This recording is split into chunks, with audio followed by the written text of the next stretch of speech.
மக்காச்சோளத்திலும் சொட்டு நீர் பாசன முறை பயன்படுத்த வாய்ப்பு உள்ளது என அறிவோம்.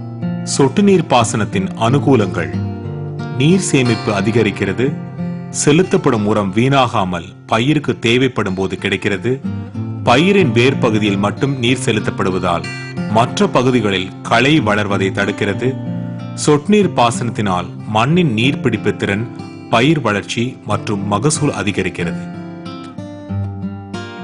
உரமிடும் முறை: பயிர் வளர்ச்சியின் 6 முதல் 30 நாட்களுக்குள் மொத்த உரத்தில் 25% தழைச்சத்து மற்றும் 25% சாம்பல் சத்து உரத்தை செலுத்த வேண்டும். அடுத்த 30 to 60 நாட்களுக்குள் மொத்த உரத்தில் 50% தழைச்சத்து மற்றும் 25% சாம்பல் சத்து உரத்தை செலுத்த வேண்டும். மீதமுள்ள 25% தழைச்சத்து மற்றும் 50% சாம்பல் சத்து உரத்தை 60 முதல் 75 நாட்களுக்குள் செலுத்த வேண்டும்.